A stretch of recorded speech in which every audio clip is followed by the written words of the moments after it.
नमस्कार दोस्तों, आप सभी का स्वागत है हमारे YouTube चैनल पे। उत्तराखंड की क्लास 20 है और चल रहा है उत्तराखंड का ऐतिहासिक काल इसमें। ठीक है, ऐतिहासिक काल में हम पढ़ रहे थे भाई कुलिंद राजवंश। कुलिंद राजवंश का भाग 1 पिछली क्लास में हो चुका है। ठीक है, हमारी क्लास 20 चल रही है। इससे पहले की जितनी भी वीडियोस हैं आप देखिए, उसमें कितनी सारी जानकारी आपको इसमें मिली है। तो कुलिंद राजवंश भाग 2 हम शुरू करते हैं। जैसा हमने बात की थी भौगोलिक विभाजन, कुलिंदों की बात हम आदि हो चुकी है हमारी पहली वीडियो में। ये भाग 2 चल रहा है। तो कुलिंद में हमने बात की थी प्राचीन कुलिंद पहली वीडियो में जा चुके हैं। ये मध्यवर्ती कुलिंद है और इसके बाद में जो आएंगे वो है उत्तरवर्ती कुलिंद। ठीक है, तो जैसा हम नाम ले रहे हैं कि मध्यवर्ती कुलिंद में क्या होता है, सीधा सीधा हम इसे कह सकते हैं भारत में धार्मिक क्रांति का दौर उस समय चल रहा था। ठीक है, मतलब कि धर्म विस्तार ज्यादा हो रहा था, धर्म का प्रभाव बहुत ज्यादा पड़ रहा था उत्तराखंड पर भी, पूरे देश पर भी हम कहेंगे। तो मध्यवर्ती कुलिंद, प्राचीन कुलिंद इससे पहली वीडियो में हो चुके हैं। उसमें कौन से राजा थे, क्या स्थिति थी, किसमें जानकारी मिलती है, वो सब हो चुका है। आज हमें पढ़ना है इस वीडियो में मध्यवर्ती कुलिंद के बारे में, जिनका काल आता है 900 से 200 ईसा पूर्व तक। ठीक है, तो मध्यवर्ती कुलिंद जब आते हैं तो भारत में धार्मिक क्रांति का दौर चल रहा होता है इस समय। अब इसमें बात ये आती है कि इस समय उत्तर भारत में महाजनपदों का उदय हुआ था। महाजनपद, ठीक है, 16 महाजनपद थे। ठीक है, बड़े बड़े जनपद, क्षेत्र जिन्हें हम कहेंगे। तो इस समय उत्तर भारत में महाजनपदों का उदय हो रहा, जिसमें कि सबसे शक्तिशाली जो महाजनपद था वो था मौर्य प्रशासन। इसका नाम लेंगे मौर्य प्रशासन। मौर्य राजवंश अपने में विस्तार में लिए हुए है। तो मध्यवर्ती कुलिंद, भारत में धार्मिक क्रांति का दौर चल रहा था, महाजनपदों का उदय हुआ था। 16 महाजनपद मुख्य रूप से आते हैं और इसमें जो फेमस थे, जो सबसे शक्तिशाली थे, वो था मौर्य प्रशासन। मौर्य प्रशासन की बात आती है। मौर्य में आपने नाम सुना, मौर्य, अशोक का नाम इसमें बहुत ज्यादा आता है। ठीक है, तो मौर्यों का उत्तराखंड में जो मुख्य केंद्र बना हुआ था, जो इन्होंने अपने अधिकार में क्षेत्र लिया था, वो क्षेत्र था कालसी। क्या क्षेत्र था? कालसी क्षेत्र था भाई।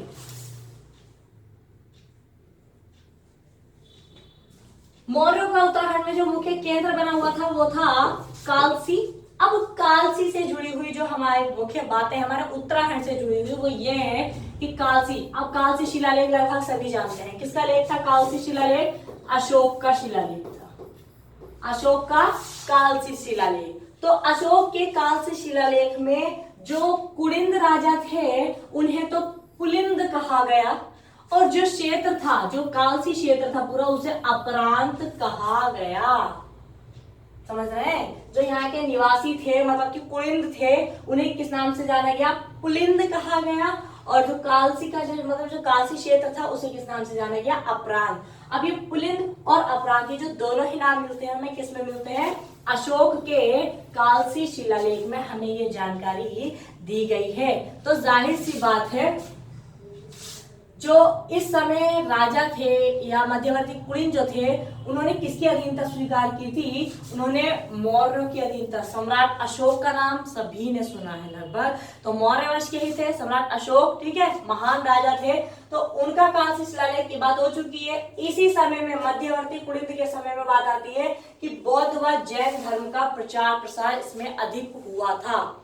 ठीक है, कौन से कुलिंदों के समय में? मध्यवर्ती कुलिंद जब चल रहे थे, 900 से 200 ईसा पूर्व की बात आ जाती है। तो इस समय में बौद्ध धर्म और जैन धर्म का सबसे ज्यादा प्रचार प्रसार हो रहा था। इसके अलावा जो कुलिंद राजवंश थे, अब कुलिंद तो छोटी शक्ति हो गई फिर मौर्य साम्राज्य के आगे। ठीक है, जैसा कि सम्राट अशोक का नाम आ रहा है। तो ऐसी स्थिति में कुलिंद जो थे, कुलिंदों ने अधीनता स्वीकार कर ली थी किसकी? मौर्यों की। तो सारी सी बात है, भारत में चल रहा था मौर्य वंश और उत्तराखंड में चल रहा था कुलिंद राजवंश। तो किसने किसकी अधीनता स्वीकार की थी? कुलिंदों ने मौर्यों की अधीनता स्वीकार की थी। ठीक है, मध्यवर्ती कुलिंद की जब बात आती है तो इनके समय में क्या हुआ था? बौद्ध तथा जैन धर्म का प्रचार प्रसार अधिक हुआ था। इसके अलावा अशोक का जो 13वां शिलालेख हम जानते हैं, कालसी शिलालेख। तो कालसी क्षेत्र के जो निवासी थे, अब या तो आप निवासी से समझ लीजिए, निवासी कौन होंगे? कुलिंद ही तो होंगे। या तो निवासी को कहा गया या कुलिंदों को कहा गया। क्या कहा गया? पुलिंद नाम इन्हें दिया गया। और कालसी का जो क्षेत्र था, कालसी क्षेत्र, उसे अपरांत कहा गया था। इन्हीं के समय में जब कुलिंद यहाँ पर शासन कर रहे थे मध्यवर्ती कुलिंद में, तो 16 महाजनपदों का उदय हुआ, जिसमें सबसे शक्तिशाली कौन सा था? मौर्य प्रशासन सर्वाधिक शक्तिशाली था। ठीक है, अब इसके बाद बात आती है उत्तरवर्ती कुलिंद। उत्तरवर्ती कुलिंद का भी अपने में बहुत ज्यादा विस्तार है। देखिए, अशोक के बाद मौर्य काल में कुलिंदों ने, अब जब तक सम्राट अशोक थे तब तक तो चुप्पी साधे रहना था हमें, ठीक है, कुलिंदों को उनकी अधीनता स्वीकार कर रखी थी। लेकिन अशोक के बाद मौर्य काल में ही क्या बात आती है, कुलिंदों ने क्या किया था? शत्रुघ्न नगर, ये मथुरा वाली यूपी की साइड आ जाता है, ठीक है, शत्रुघ्न नगर में शासन स्थापित कर लिया था। मतलब जाहिर सी बात, सीधी सी बात ये आ जाती है कि जब कुलिंद यहाँ पर शासन कर रहे थे उत्तराखंड में, तो इन्होंने मौर्य की अधीनता स्वीकार कर ली थी, यानी कि सम्राट अशोक तक। जब सम्राट अशोक थे तो उस समय कुलिंदों ने मौर्यों की अधीनता स्वीकार कर ली थी। लेकिन अशोक के बाद, सम्राट अशोक के बाद क्या हुआ? मौर्य काल में ही कुलिंदों ने क्या किया था? शत्रुघ्न नगर में अपना शासन स्थापित कर लिया था, यानी कि उत्तराखंड से बाहर अपना अधिकार क्षेत्र इन्होंने कर लिया था, अपने राज्य का इन्होंने विस्तार किया। तो अब जो जानकारी हमें मिलती है, कौन से राजा थे, क्या स्थिति थी? देखिए, इन कुलिंदों के जो है सिक्कों की प्राप्ति हुई थी अगर कुलिंदों के, और कुलिंद सिक्के जो थे वो किस तरह से थे? मुख्य रूप से 3 प्रकार के आते हैं। एक तो अमोघभूति प्रकार, अमोघभूति प्रकार से मतलब क्या हुआ? अल्मोड़ा प्रकार से मतलब क्या हुआ? और छत्रेश्वर प्रकार से मतलब क्या हुआ? ठीक है, तो अमोघभूति, सबसे ज्यादा अमोघभूति राजा रहा होगा, जाहिर सी बात है। अमोघभूति के समय में बात आ रही है कि अमोघभूति के सबसे ज्यादा सिक्के मिलते हैं। अल्मोड़ा का नाम क्यों लिया गया अल्मोड़ा प्रकार? क्योंकि सर्वाधिक जितने भी सिक्के मिले हैं इनके, वो किस स्थान से सबसे ज्यादा मिले हैं? अल्मोड़ा से मिले हैं। तीसरी बात आती है छत्रेश्वर, उनके भगवान माने जाते हैं, भगवत छत्रेश्वर के नाम से सिक्के प्राप्त हुए हैं। ठीक है, तो कुलिंदों के सिक्कों की प्राप्ति 3 प्रकार से, अमोघभूति प्रकार, अल्मोड़ा प्रकार, और तीसरा आ जाता है छत्रेश्वर प्रकार। इसमें इन सिक्कों में जो शासकों का वर्णन मिलता है, इन सिक्कों में जो शासकों का वर्णन मिलता है वो कौन सा होता है? शासकों के विवरण में विषदेश का नाम, विषदेव का नाम आता है, बलभूति शासक था, अग्रराज था, अमोघभूति था, शिवदत्त था, छत्रेश्वर, ठीक है, ये सारे नाम हमें देखने को मिलते हैं। शासकों का विवरण मिलता है सिक्कों में। ये देखिए, आप देख सकते हैं, ये कुलिंदकालीन सिक्के हैं। इसमें अमोघभूति सबसे ज्यादा प्रसिद्ध, तो हम जाहिर सी बात है जान लेते हैं। इसके 2 तरीके भी हो सकते हैं, प्रारंभिक सिक्के भी हमें देखने को मिलते हैं और परवर्ती सिक्के भी हमें देखने को मिलते हैं। तो इतना क्लियर हुआ, इतना क्लियर हुआ। ये कह रहे हैं कि मौर्य काल में ही क्या हुआ था? अशोक के बाद कुलिंदों ने किस क्षेत्र पर अपना अधिकार जमाया था? शत्रुघ्न नगर में अपने क्षेत्र का विस्तार किया था। ठीक है, कुलिंदों के जो सिक्कों की प्राप्ति होती है वो कितने प्रकार से होती है? तो वो मुख्य रूप से 3 है। 3 कौन कौन से? अमोघभूति प्रकार, अल्मोड़ा प्रकार, और तीसरा आ जाता है छत्रेश्वर प्रकार। इसमें जो शासकों का विवरण मिलता है वो शासक कौन कौन से आ जाते हैं? विषदेव, बलभूति, अग्रराज, अमोघभूति, शिवदत्त और छत्रेश्वर। ठीक है, आगे की बात जान लेते हैं। कुलिंद सिक्कों को 2 भागों में डिवाइड किया गया। जब हमने इनके सिक्कों का विश्लेषण किया, इन्हें जाना पहचाना, अच्छी तरह देखा, तो तब हमारे सामने सिक्कों के 2 रूप सामने आए। कुलिंद सिक्के 2 रूप कौन से? एक तो प्रारंभिक और दूसरा आ जाता है परवर्ती। एक तो पहले के सिक्के और दूसरा आ जाता है परवर्ती सिक्के। अब प्रारंभिक सिक्के जो निर्मित थे वो सिर्फ और सिर्फ तांबे धातु के थे। जो प्रारंभिक सिक्के हमने देखे, ठीक है, विश्लेषण किया गया, तो वो सिर्फ तांबे के बने हुए थे। लेकिन जो परवर्ती सिक्के थे वो तांबे और रजत धातु भी चली थी। ठीक है, चांदी के सिक्के भी चले थे, तो वो थे परवर्ती सिक्के। इसके अलावा प्रारंभिक सिक्कों की जो लिपि थी वो केवल ब्राह्मी थी। प्रारंभिक सिक्के जो थे उनकी लिपि कैसी थी? केवल ब्राह्मी थी। लेकिन परवर्ती सिक्कों की लिपि जो थी वो ब्राह्मी भी मिलती है और खरोष्ठी भी मिलती है, यानी कि राजाओं का विस्तार भी होता जाता है, ठीक है ना, और राजाओं के साथ साथ मुद्रा में जो लिपि का है, लिपि का विस्तार भी होता जाता है। इसके अलावा जो प्रारंभिक सिक्के थे उसमें यदि हम अंकन देखें तो हमें कुछ नहीं मिलता। कुछ नहीं कहने का मतलब है कि ना तो किसी राजा का नाम मिलता है प्रारंभिक सिक्कों में, ना तो किसी राजा का नाम मिलता है, ना उनकी कोई उपाधि दी गई है। ठीक है, ऐसी स्थिति मिलती है। लेकिन कुड़िंद सिक्कों में जो आ जाता है परवर्ती सिक्के, परवर्ती सिक्कों में हमें अंकन मिलता है, शासक का नाम हमें मिलता है कि किस शासक ने ऐसा कराया था, ये सिक्के बनवाए थे। समझ रहे हैं? तो कुड़िंद सिक्के जो है वो दो रूप से हमारे सामने आते हैं, तो प्रारंभिक सिक्के हम कहते हैं और दूसरा कहते हैं परवर्ती। प्रारंभिक सिक्के की डेफिनेशन क्या है, कैसे निर्मित थे, केवल तांबे के बने हुए थे, लिपि ब्राह्मी थी और अंकन में कुछ नहीं था, मतलब किसी भी राजा का विस्तार नहीं था, ना नाम का विस्तार था किसी शासक का और ना ही किसी उपाधि का इसमें विवरण था, कुछ नहीं था। मतलब परवर्ती सिक्के जब हम देखते हैं तो हमें कई तरह से इसमें जानकारी मिलती है। जो निर्मित, ये जो बने थे वो तांबे के भी थे और रजत सिक्के भी थे। इसके अलावा जो लिपि थी वो ब्राह्मी भी थी और खरोष्टी दोनों ही थी। इसके अलावा जो अंकन है वो शासक का नाम, जिस शासक ने सिक्के चलाए उसका नाम उस पर अंकित मिलता है। तो वो कैसे सिक्के होंगे, वो परवर्ती सिक्के कहलाएंगे। अब सिक्कों की जो प्राप्ति हुई है, जो कुड़िंद सिक्के हम कह रहे हैं कि प्रारंभिक है या परवर्ती है, ठीक है, इन सिक्कों की प्राप्ति कहाँ हुई, तो सबसे पहला स्थान तो आता है अल्मोड़ा, अल्मोड़ा से सबसे ज्यादा सिक्के मिले हैं। इसके अलावा कुछ एक दो देहरादून, बेहट, करनाल, अंबाला, लुधियाना, पूरा उत्तरी भारत की बात हो रही है, उत्तराखंड इसमें शामिल है, पंजाब इसमें शामिल है, ठीक है, यूपी उत्तर प्रदेश भी इसमें शामिल है। तो सिक्कों की जो प्राप्ति स्थल है वो अल्मोड़ा है, देहरादून है, बेहट, करनाल, अंबाला, लुधियाना। यहाँ से किस राजवंश के सिक्के मिले हैं, कुड़िंद राजवंश के सिक्के मिले हैं। यदि किसी शासक का नाम अंकित होता है तो वो परवर्ती सिक्का है, और अगर किसी शासक का नाम उसमें अंकित नहीं है तो वो प्रारंभिक सिक्का है, ठीक है। उत्कीर्णन, अब ये जो सिक्के हैं इसमें उत्कीर्णन क्या क्या किया गया, हमें जो उत्कीर्ण किया हुआ मिलता है, जो अगर हम यहाँ पर देखें ये जो सिक्के मिले हैं इसमें जो इतना सब कुछ उत्कीर्ण हुआ है, ठीक है, वो क्या है इसमें, तो देखिए इसमें हम कह सकते हैं भगवान शिव। अब सबकी अपनी अपनी मान्यता, तो मुख्य रूप से आपको इसमें बता रहे हैं, ठीक है ना, क्योंकि आपको मिलने को तो बहुत सारे नाम मिलेंगे कंफ्यूज करने के लिए, तो कंफ्यूज नहीं होना है। सीधी सी बात, भगवान शिव की बात आ रही है, कार्तिकी की बात आ रही है, नदी भी बहती इसमें दिखाई गई है, नाग का भी उत्कीर्णन इसमें किया गया है, बोधि वृक्ष, अब वृक्ष के भी कई नाम कर दिए गए हैं, वाटी वृक्ष किया है, बोधि वृक्ष है, इस तरह से, ठीक है। तो मुख्य रूप से ये जो सिक्के मिले हैं, ठीक है, जो कुड़िंद कालीन सिक्के हैं इनकी बात आ रही है, इन सिक्कों में क्या उत्कीर्ण हुआ ये सारा का सारा, वो सब क्या है, भगवान शिव है, कार्तिकेय है, नदी है, नाग है, बोधि वृक्ष, जो कि क्या प्रतीक, किस चीज का प्रतीक है, धार्मिक सहिष्णुता का प्रतीक है, ठीक है। तो सिक्के क्लियर हुआ, कुड़िंद कालीन सिक्के। अब जैसा हमने बात की थी कि अमोघ भूति, अल्मोड़ा, छत्रेश्वर, तो हम इनके प्रकार भी अब देख लेते हैं। सबसे पहला आता है अमोघ भूति प्रकार। कुड़िंद राजवंश के जो सिक्के चले थे, ठीक है, उसमें नाम आता है अमोघ भूति प्रकार। अब अमोघ भूति प्रकार की बात क्या आती है, इसे क्यों कहा गया, क्योंकि इन सिक्कों में जो सबसे प्राचीन कौन से सिक्के हैं, अमोघ भूति के। अमोघ भूति का नाम सबसे ज्यादा मिलता है, ऐसा भी माना जाता है कि सबसे ज्यादा सिक्कों का जो निर्माण किया था, सबसे ज्यादा सिक्के निर्मित किए थे, वो किसने किए थे, वो अमोघ भूति ने ही किए थे। सबसे शक्तिशाली शासक भी कुड़िंदों का कौन सा माना जाता है, अमोघ भूति ही माना जाता है। तो सिक्कों में सबसे प्राचीन जो कुड़िंद सिक्के मिलते हैं वो किसके मिलते हैं, अमोघ भूति का नाम आता है। वो सिक्कों का जो प्रकार है वो कैसा है, चांदी के हैं, तांबे के हैं, रजत के हैं, ठीक है।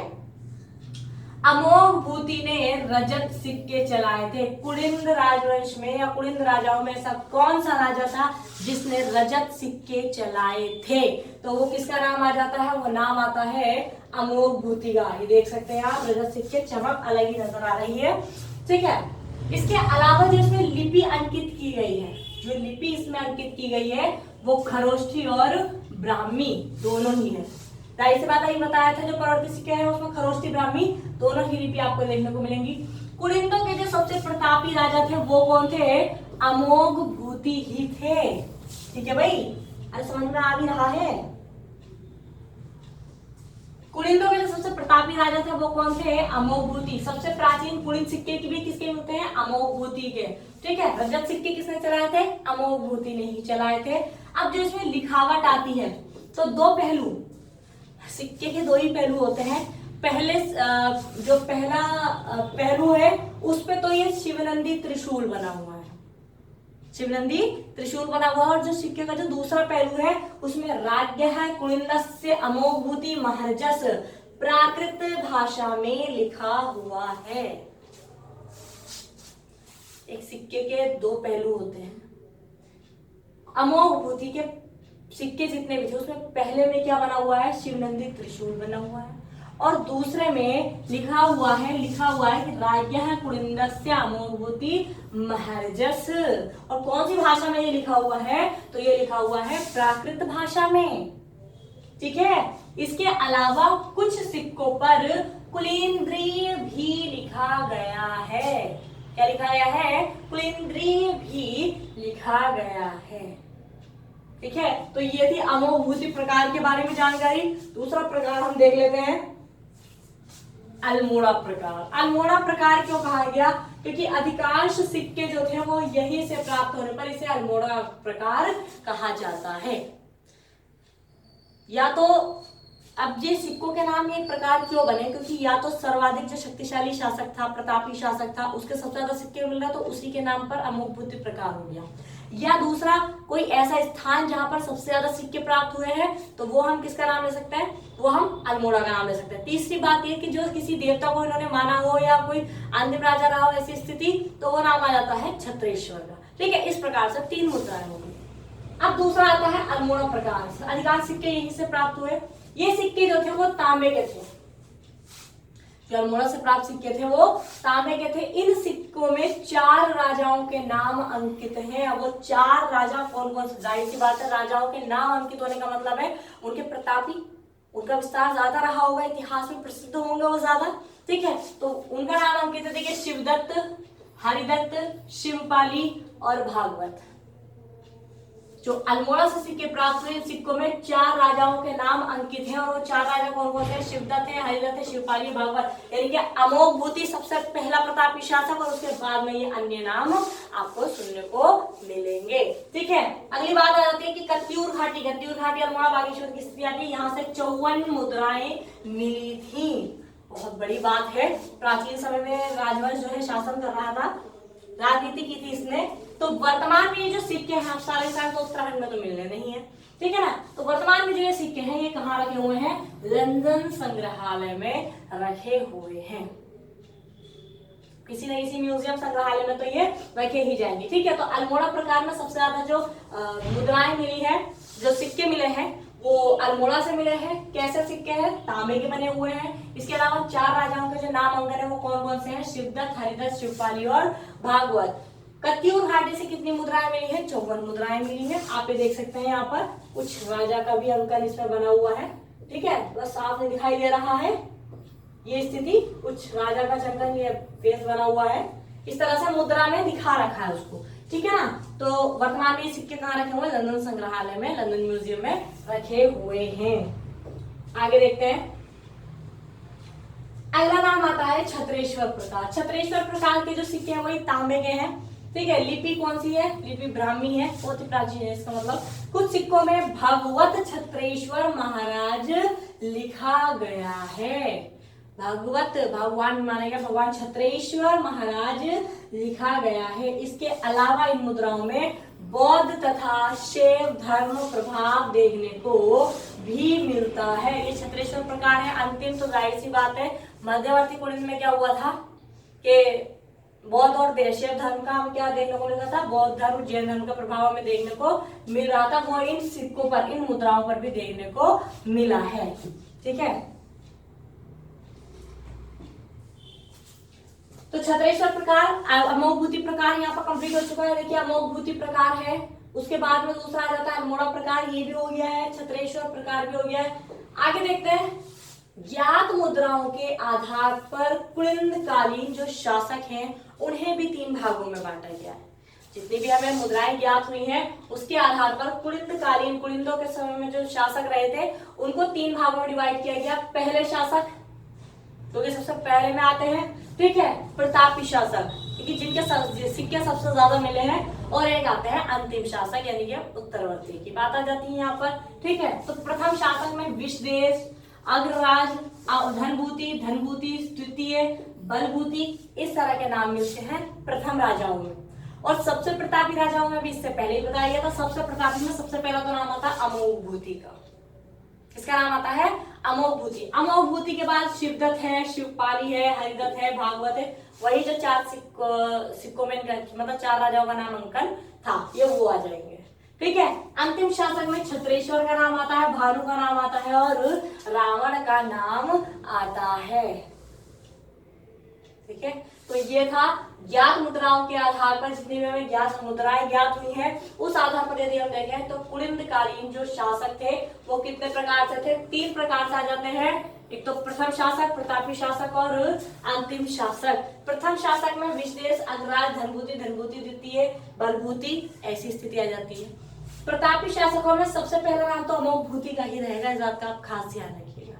ठीक है, अमोघ भूति सबसे प्रतापी शासक थे, कुलिंद राजवंश का सबसे प्रतापी शासक।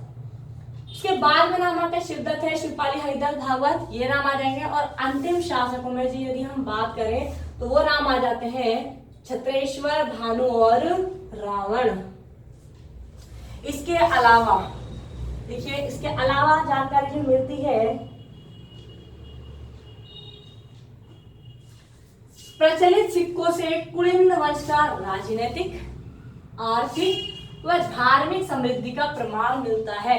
राजनीतिक का मतलब तो ये हुआ कि क्योंकि कई स्थानों से, जैसे भरहूत से हमें 4 मतलब सिक्कों की कई जगह से प्राप्ति हुई है। ठीक है, देहरादून है और बेहट है, बहुत सारे इलाके हैं। तो राजनीति का पता चलता है कि विस्तार कितना ज्यादा था कुलिंद राजवंश का। आर्थिक का, क्योंकि तांबे के मिले हैं, रजत के मिले हैं, ठीक है ना, चांदी के सिक्के, मतलब कि चांदी के सिक्के मिले हैं, तो उससे पता चलता है कि आर्थिक स्थिति भी बहुत ही अच्छी थी। इसके अलावा धार्मिक समृद्धि का प्रमाण मिलता है, क्योंकि इसमें बोधि वृक्ष मिला है, ठीक है ना, और कई सारे नामांकन हो जाते हैं, नागों का इसमें फोटो मिला हुआ है, स्वास्तिक बना हुआ है, तो धार्मिक सहिष्णुता का प्रतीक भी दिखाया गया है इन सिक्कों में। तो राजनीतिक दृष्टि से भी बढ़िया, आर्थिक दृष्टि से भी बढ़िया और धार्मिक दृष्टि से भी बढ़िया। तो उत्तराखंड का पहला राजनीतिक राजवंश माना जाता है, वो किससे माना जाता है? कुलिंदों को ही माना जाता है।